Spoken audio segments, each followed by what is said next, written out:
always wear this one for Halloween. Feel good for Halloween. We always try to get our home in the Halloween mood, too. She snapped her fingers twice, spoke French to seduce her husband, and made black lace look elegant instead of morbid. For 2 years, Carolyn Jones brought Morticia Addams to life on television screens across America. But behind that iconic character lived a woman whose real story was as dramatic as any script. This is the hidden life of Carolyn Jones from the Addams family. A childhood confined by illness. Carolyn Sue Jones was born on April 28, 1930, in Amarillo, Texas, to homemaker Chloe Jeanette Southern and barber Julius Alfred Jones. From the very beginning, Carolyn's life was marked by struggle and hardship. In 1934, when Carolyn was just 4 years old, the Great Depression was devastating families across America. Her father Julius lost his job and, unable to cope with the economic pressures and the shame of unemployment, he abandoned the family entirely. He simply walked away, leaving Chloe to fend for herself and her 2 young daughters. Her mother, suddenly a single parent with no income and 2 children to support, had no choice but to move Carolyn and her younger sister Bet into her own parents' home in Amarillo. It was a common story during the Depression. Adult children returning to their parents' homes, multiple generations cramming into small spaces, everyone struggling to survive. The small house quickly became cramped quarters with 3 generations living under one roof. Money was tight, tensions were high, and privacy was non-existent.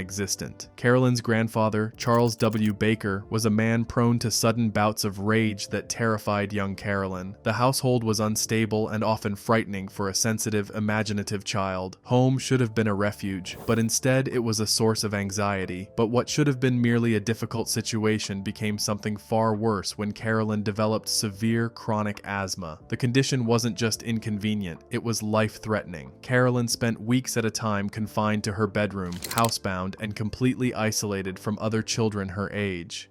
I think it's rather heartwarming that adults get in the Halloween spirit. Yeah, but just the same, I told you he was efficient. She couldn't attend school regularly. She couldn't play outside with friends. She couldn't run or participate in any physical activities. During particularly bad episodes, she struggled even to breathe. Years later, Carolyn would reflect on this period with remarkable candor. She told an interviewer in 1961, "As a child, my health prevented me from going to school. I was not well enough to play, so I was educated with tutors. My activity was mental rather than physical." That simple statement masked years of loneliness, fear, and physical suffering. While other children played and socialized, Carolyn lay in bed fighting for breath. With nowhere to go and nothing else to do during her confinement, Carolyn turned to the only escape available to her: imagination and entertainment. She listened to music for hours, particularly becoming devoted to her favorite performers, Danny Kaye and Spike Jonze. Their comedy albums made her laugh even when she felt her worst. She devoured Hollywood fan magazines, reading every word about the glamorous world of movies and stars, studying the photographs, memorizing the gossip, learning about this magical place called Hollywood, where beautiful people lived exciting lives. Her mother, Chloe, who shared Carolyn's birthday of April 28th, actively encouraged this passion for entertainment. She saw it as a lifeline for her sick daughter, something that gave Carolyn hope and joy during dark times. Chloe herself had always loved movies and had named both her daughters after actresses she admired. She named Carolyn after Carole Lombard, the glamorous comedy star, and her younger daughter Bet after the fierce dramatic actress Bette Davis. These names were daily reminders of the world beyond their cramped house in Texas. From her sickbed, Carolyn began fantasizing about escaping to a newer, glitzier existence than the one she was living. Movies became her lifeline, her window to a world beyond the confines of her bedroom and her illness. When her condition allowed, when she felt well enough and her mother deemed it safe, Carolyn would go to the local theater and lose herself completely in films. Those precious hours in the dark theater, watching stories unfold on the screen, were the happiest moments of her childhood. That dream of becoming an actress didn't just entertain her during those difficult years. It quite literally kept her alive. She had something to hope for, something to work toward, something beyond the next asthma attack or the next month confined to bed. She would get better. She would grow stronger. She would escape Texas. She would go to Hollywood. She would become one of those magical people on the screen. That dream sustained her through years of illness and gave her the will to keep fighting. The fight to study acting.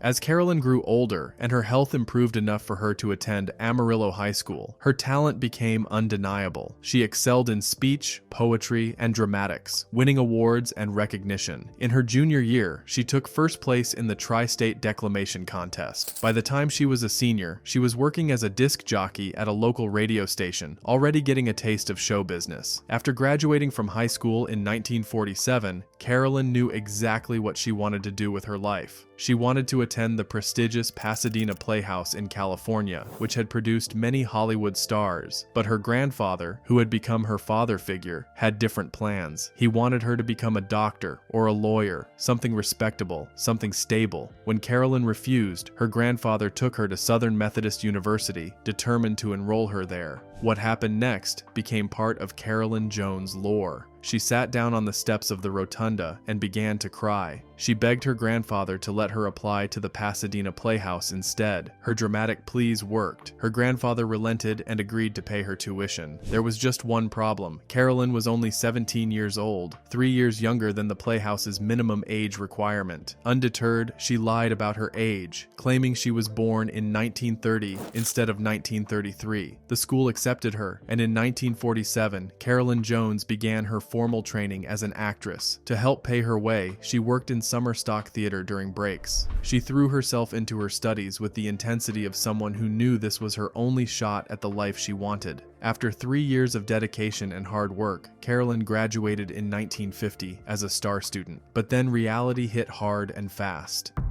The price of Hollywood beauty. They ask us to hide and then they just run off. Couple of oddballs.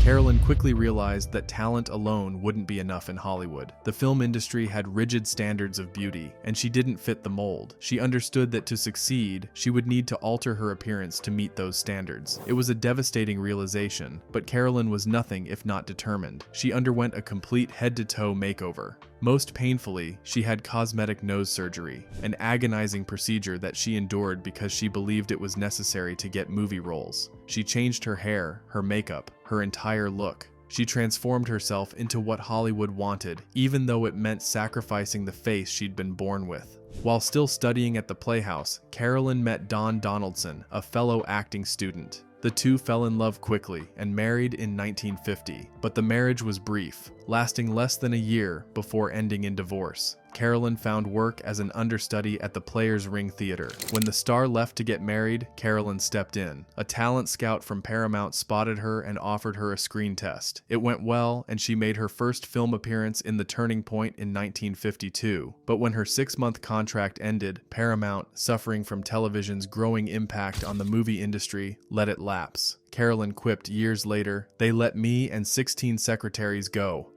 Meeting Aaron Spelling. Undiscouraged, Carolyn started working in television while keeping busy on stage. It was in this period that she met a fellow Texan, a young struggling actor and director named Aaron Spelling. They became a couple, both ambitious and both struggling to make it in Hollywood. They shared a passion for entertainment and a fantastic sense of humor. To Carolyn, they seemed like soulmates. Aaron wanted to marry her but felt he couldn't propose while he was still broke and trying to break into the business. Finally, Carolyn took matters into her own hands. In a move that was rare for a woman in the 1950s, she proposed to him. Aaron accepted, shocked but delighted. They married in April 1953, and Carolyn converted to Judaism for the union. Neither was earning much money, but they genuinely enjoyed each other and their life together. Carolyn made a significant decision early in the marriage. She decided against having children. She felt she could not juggle the demands of both a career and a family, and her career came first. Meanwhile, Aaron was struggling as an actor. He was small-framed with bulging eyes, and directors kept casting him as drunks, perverts, or outcasts. Carolyn pushed him, even threatened to leave him, encouraging him to become a writer instead of an actor. She promoted his scripts whenever she could, using her growing influence to help him. Finally, Aaron was hired by Dick Powell, and his career as a writer began to take off. Breaking through in film. Are you comfortable? Don't I look it? Of course. Is there anything new in the paper tonight? In 1953, Carolyn made her breakthrough in House of Wax, a 3D horror film that was only the second 3D film ever released. 3D technology was a massive deal in Hollywood at the time, seen as the industry's answer to the threat of television. Though her role was small, the film became an instant hit. She played Katie Gray, the woman who Vincent Price's character murders and turns into a wax statue of Joan of Arc. The performance showcased Carolyn's ability to convey vulnerability and terror in a brief screen time. The reviews were excellent, and Hollywood began to notice Carolyn Jones. Columbia Pictures wanted to test her for the role of prostitute Alma Burke in From Here to Eternity in 1953, one of the most coveted parts of that year. It was the kind of role that could transform a career overnight, but fate intervened when Carolyn got extremely sick with pneumonia and had to withdraw from consideration. The part went to Donna Reed, 9 years older than Carolyn, who won an Academy Award for the performance. It was a devastating loss that must have haunted Carolyn, knowing how close she had come to a potentially career-defining role. But Carolyn recovered and continued working, refusing to let one missed opportunity derail her ambitions. She appeared in The War of the Worlds in 1953, the science fiction classic about a Martian invasion, in an uncredited role. She also had an uncredited bit part as a nightclub hostess in The Big Heat that same year, a film noir starring Glenn Ford. These small roles were building blocks, getting her face known and her name circulating in Hollywood circles. In 1955, she had a role as Nurse Finch in Billy Wilder's The 7-Year Itch with Marilyn Monroe, one of the most iconic comedies of the decade. That same year, she appeared in The Tender Trap with Frank Sinatra and Debbie Reynolds. She was working steadily, building a reputation as a reliable actress who could handle different types of roles. In 1956, Alfred Hitchcock, one of the most prestigious directors in Hollywood, cast her in The Man Who Knew Too Much opposite James Stewart and Doris Day. Being chosen by Hitchcock was a significant validation of her talent. Hitchcock was notoriously demanding and particular about his actresses. That same year, she starred in Invasion of the Body Snatchers, playing Theodora Teddy Belisek. The film, directed by Don Siegel, became a science fiction classic and a subtle allegory about McCarthyism and conformity in 1950s America. Carolyn's performance as the friend who discovers the truth about the alien pod people was highly praised. The film has endured as one of the most important sci-fi films ever made, and Carolyn's role in it remains memorable. But her career-defining moment came in 1957 with The Bachelor Party, directed by Delbert Mann. Carolyn surprised everyone on set by dyeing her naturally strawberry blonde hair jet black and cutting it short for the role. She played an existentialist beatnik, a philosophical young woman adrift in Greenwich Village. Though she was only on screen for about 8 minutes, she made every second count with a nuanced, affecting performance that captured both the character's world weariness and her desperate need for connection. Her famous line, "Just say you love me, you don't have to mean it," delivered with perfect timing and heartbreaking sincerity, became one of the film's most memorable moments. For those 8 minutes of screen time, Carolyn Jones received glowing reviews from critics who recognized the depth she brought to such a brief appearance. She was nominated for an Academy Award for Best Supporting Actress, competing against some of the industry's biggest names. Though she didn't win the Oscar, she lost to Miyoshi Umeki for Sayonara. She did win the Golden Globe Award for Most Promising Newcomer, sharing it with Sandra Dee and Diane Varsi. She also won the Laurel Award for Top Supporting Female Performance. At 27 years old, Carolyn Jones had officially arrived as a recognized Hollywood talent. The marriage begins to crumble. You do? Hide and seek? Well, I'll admit it is a bit eccentric, and they are rather strange. But after all, they're guests in our home. You're right. Addams hospitality. She followed up her Oscar nomination with more impressive performances. In 1958, she appeared in Marjorie Morningstar opposite Natalie Wood and Gene Kelly, playing Marcia Zelenko. For this performance, she won another Golden Globe Award and the Laurel Award, cementing her status as one of Hollywood's most promising talents. The film was a major studio production, and Carolyn held her own alongside established stars. That same year, she appeared in King Creole with Elvis Presley, playing Ronnie. The film is generally regarded as Elvis's best dramatic work. and Carolyn's performance as the world-weary nightclub singer added depth to what could have been a standard Elvis vehicle. Her scenes with Presley showed genuine chemistry and emotional weight. In 1958, she also appeared in Desiree with Marlon Brando earlier in the year, and in The Opposite Sex with June Allison. She was working constantly, moving from film to film, building an impressive body of work. In 1959, she gave what many critics and fans consider her finest performance in Career opposite Dean Martin and Anthony Franciosa. She played a serious, dramatic role, avoiding the kooky or eccentric parts she might have been typecast in. The role went to Shirley MacLaine instead of Carolyn for the more comedic parts, allowing Carolyn to showcase her dramatic range. Though the film wasn't commercially successful, it was too dark and serious for mainstream audiences of the time.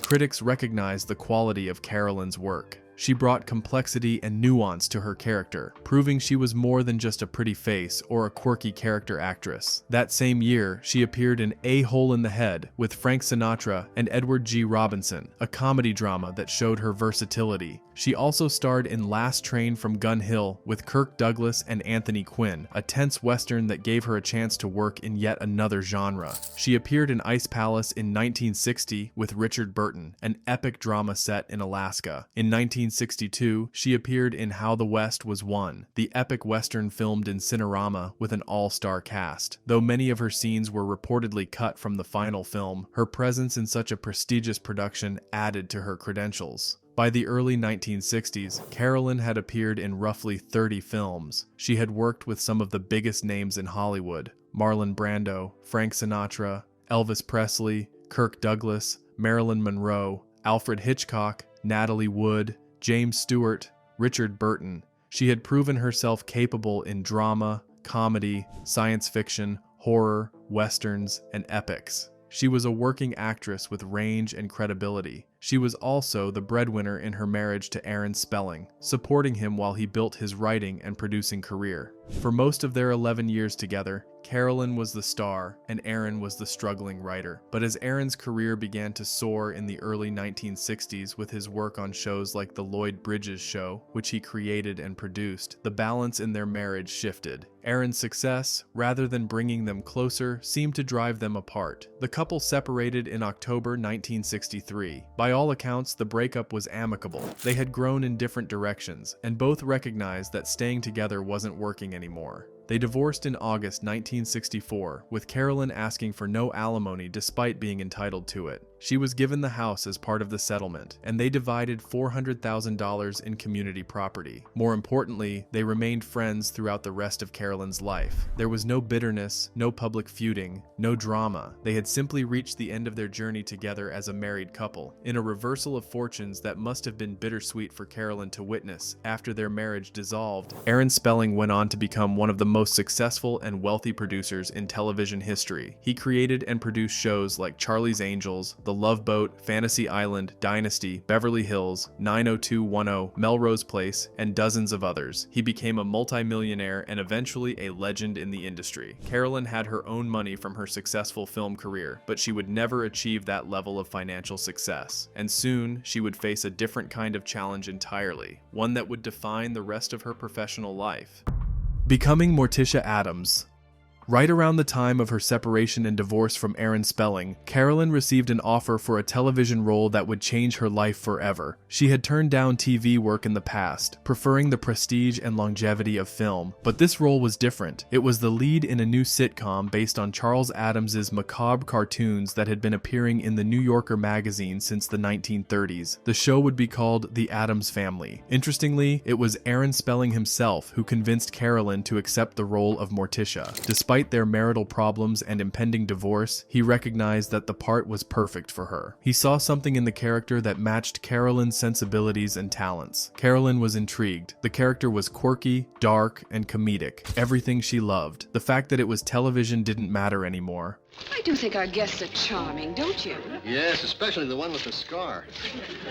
Reminds me of Rupert Stitt. This was a leading role, a character she could shape and develop over time. Charles Addams himself had personally chosen Carolyn Jones for the role after seeing her work. He was already a fan of her performances, particularly her work in The Bachelor Party, where she had dyed her hair black. That image, The dark-haired, sophisticated woman with an edge matched his vision of Morticia perfectly. When they met, Addams and Jones discovered they shared a similar sense of humor and aesthetic. The two became good friends, with Addams often visiting the set and collaborating on character details. Carolyn related to Morticia in ways that surprised people who thought of her only as a film actress doing television for a paycheck. Morticia was, at her core, a happy homemaker in a very unusual family. She was comfortable in her own skin, warm and loving to her husband and children, confident and elegant. She wasn't a victim or a troubled soul. She wasn't suffering or struggling. She was content, even joyful, in her macabre domestic life. After years of playing troubled women, victims, and beatniks in films, Carolyn found Morticia refreshing and liberating.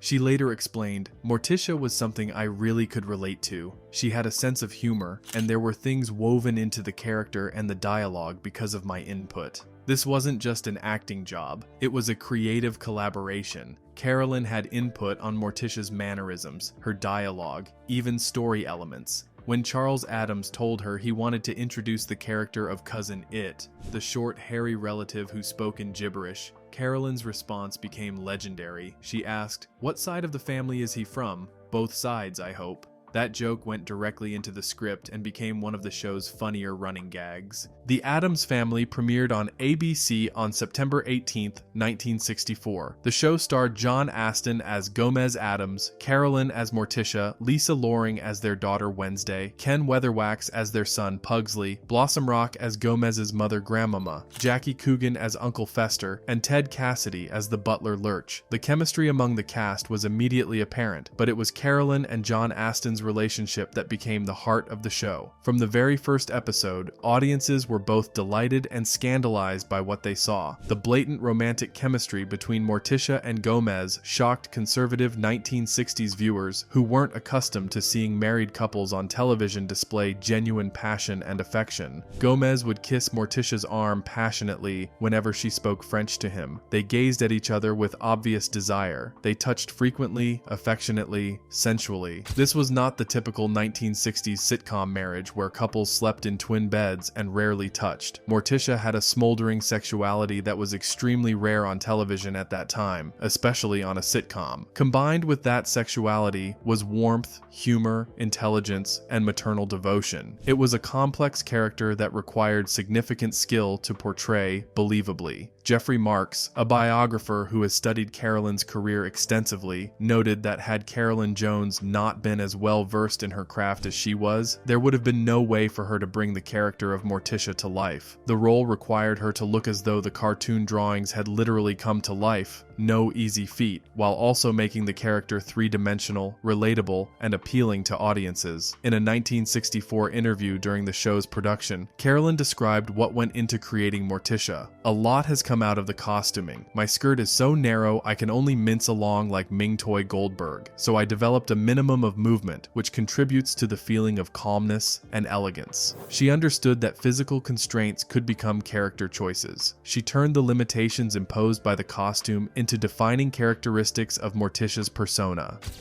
The reality behind the costume. Creating Morticia required enormous effort. Carolyn wore a long black wig because her own hair was much shorter and lighter. The wig was frightfully uncomfortable and hot. She figured that within 5 years, she could grow her own hair long enough to ditch the wig and display her natural hair on the show. Unfortunately, the Addams Family lasted only 2 seasons. The costume itself was torture. Morticia's signature black gown was custom made and cost $500. It was so ridiculously tight that Carolyn could barely walk. She could only mince along in tiny steps, which actually contributed to Morticia's elegant, calm demeanor. But removing the dress took 20 minutes of struggling at the end of each filming day. The dress was so tight that Carolyn's weight could not fluctuate at all during the series. Carolyn developed a minimum of movement to work within the constraints of the costume, which enhanced the feeling of calmness and elegance that defined Morticia. She poured her creativity into the character in other ways. When Charles Addams told her about wanting to introduce the character of Cousin It, Carolyn responded, "What side of the family is he from? Both sides, I hope." That joke went directly into the script. Carolyn also played dual roles on the show. She played Morticia's sister Ophelia Frump in several episodes, and she even played the female version of Thing called Lady Fingers. Despite the physical challenges, Carolyn loved the show. She later said, "I loved that show. I was sorry to see it go. Morticia was the perfect role for me because my sense of humor is just slightly off-center." Cancellation and typecasting. The Addams Family ran for 64 episodes from 1964 to 1966. Despite its popularity and success, ABC canceled the show after only 2 seasons. Carolyn was heartbroken. After years of hard work building her career, it was her beloved role of Morticia that had finally put her on the map. What would she do without it? The answer came quickly, and wasn't what she wanted to hear. Carolyn went on to do guest appearances on various shows over the next year, but she received few substantial employment opportunities. She had a sneaking suspicion about why. Everyone expected her to be Morticia Addams. She had become so synonymous with the character that watching her portray any other role just didn't feel the same to audiences or casting directors. Her career started to suffer as a result. With little recourse, Carolyn returned to the theater. She appeared on stage and did guest spots on television shows. She appeared on Batman, playing Marcia, the Queen of Diamonds. She worked, but the roles were smaller and the opportunities fewer than before. Later, marriages and semi-retirement. On December 19, 1968, Carolyn married her third husband, Herbert Green, a Tony Award-winning Broadway musical director and vocal arranger who had been her voice coach. Seeking a quieter life, the couple moved to Palm Springs, California. Carolyn spent time in semi-retirement, though she called Palm Springs God's waiting room in later interviews. For several years, Carolyn was less focused on her career, appearing only in occasional TV guest spots. But by the late 1970s, Hollywood beckoned again. Carolyn divorced Herbert on April 5, 1977, and returned to Los Angeles, determined to jumpstart her career. She began turning up on the small screen more frequently. In 1976, she played Hippolyta, Wonder Woman's mother, in the Wonder Woman TV series with Linda Carter. She appeared in the landmark miniseries Roots in 1977. She made 4 guest appearances on Fantasy Island and 1 on The Love Boat, both shows produced by her ex-husband Aaron Spelling. Remarkably, they had remained friends all those years, and Aaron was happy to give her work. Carolyn even auditioned for the role of Mrs. Roper on Three's Company, but she didn't get the part. It must have been frustrating for a talented actress with her body of work to still have to audition at this point in her life. But she kept working, kept pushing forward. Capital and the cancer diagnosis. In 1982, Carolyn landed another lead role that seemed perfect for her. She was cast as Myrna Clegg, one of the devious matriarchs on the Washington, D.C. set political soap opera Capital. The show featured several well-known stars, and Carolyn loved the role. She told a reporter that Myrna was meaner than J.R. Ewing from Dallas. She said, "She and J.R. are a matched set. Between them, they could carve up the world." What the public didn't know was that in March 1981, Carolyn had been diagnosed with colon cancer. She kept the diagnosis hidden from almost everyone, telling colleagues she was being treated for ulcers. After surgery, the cancer went into remission, and Carolyn threw herself into Capital with enthusiasm. But in 1982, the cancer returned with a vengeance. This time, it spread quickly to her liver and stomach. Carolyn fought it aggressively, but her body stopped responding to treatment. Medically, there was nothing more that could be done. Doctors told her the cancer was terminal. Carolyn resolved to make the most of her remaining time. Acting was her whole life, and she was adamant that she would never give it up. In pain but undeterred, she continued to act on Capital. When she became too frail to stand for long periods, she performed her scenes from a wheelchair. Her castmates marveled at her courage. Nicholas Walker, who played her stepson on Capital, later said, "The pluck and courage that lady has is amazing." That week was heck for her. They cut her open on the Monday, and she was back on set on Friday and Saturday. On Sunday, she was standing at the altar. Final days. Knowing her time was short, Carolyn married her longtime boyfriend, Peter Bailey Britton, in September 1982. They had been together for 5 years, and Carolyn wanted to spend her final months as his wife. It was her 4th and final marriage. Carolyn continued working on Capital through early 1983, even as the cancer ravaged her body. When her occasional absences became necessary, actress Marla Addams substituted for her. By March 1983, Carolyn knew she couldn't continue. She had given everything she had to give. Before she became too ill, Carolyn made final arrangements that showed her thoughtfulness and her understanding of her legacy. She donated her Morticia costume and black wig to the Academy of Motion Picture Arts and Sciences. She wanted to make sure that future generations could see the actual costume worn by the original Morticia Addams. In July 1983, Carolyn fell into a coma at her home in West Hollywood, California. She died on August 3, 1983, at the age of 53. Her body was cremated the next day, and a memorial service was held on August 5th at Glasband-Willen Mortuary in Altadena, California. Her ashes were interred in her mother's crypt at Melrose Abbey Memorial Park in Anaheim, California. Her mother had died in 1979 from pancreatic cancer. Her father had died that same year. After Carolyn's death, Peter Bailey Britton donated a collection of Addams Family scripts to UCLA, ensuring that Carolyn's work would be preserved and studied. The legacy she left behind. Bob Hope, who had worked with Carolyn in Road to Bali, said upon her death, "We lost a fine actress whose impeccable timing made her at home with drama or comedy. The world has lost not only a great talent, but a marvelous person." Carolyn's sister Bet later revealed that Carolyn had wanted her epitaph to be, "She gave joy to the world," and she certainly did. Carolyn Jones appeared in approximately 30 motion pictures, working with the biggest stars of Hollywood's golden age. She earned an Academy Award nomination, won 2 Golden Globe Awards, and won a Laurel Award. She appeared in 5 films that were selected for the National Film Registry by the Library of Congress for being culturally, historically, or aesthetically significant. But despite all of that impressive work, Carolyn Jones is remembered first and foremost as Morticia Addams. Those 64 episodes of the Addams Family, filmed in black and white over 2 seasons in the mid-1960s, created an icon that has endured for generations. When people think of Morticia, they see Carolyn Jones, her elegance, her wit, her subtle sensuality, her warmth. The character has been portrayed by other actresses since, most notably Angelica Houston in the 1990s films and Catherine Zeta-Jones in the recent Wednesday series, but Carolyn Jones was the original. She was the one who brought Charles Addams's cartoon character to 3-dimensional life. She was the one who made audiences believe that a woman could be macabre and maternal, gothic and graceful, creepy and captivating all at once. Carolyn Jones fought her way out of a sickbed in Texas. She battled severe asthma that could have ended her life as a child. She escaped poverty and an unstable home life. She endured painful surgery to change her appearance for Hollywood. She worked through 4 marriages and 1 painful divorce from a man who went on to enormous success. She fought typecasting after the Addams Family, and in her final years, she battled cancer with the same determination and courage she had shown throughout her entire life, performing from a wheelchair when she could no longer stand. James Pylant, author of the biography Morticia's Shadow, The Life and Career of Carolyn Jones, noted that Carolyn would never have dreamed of how much of a following she would have so many years after her death. She worried about typecasting, about being remembered only as Morticia, but what she couldn't have known was that being remembered as Morticia Addams wasn't a limitation.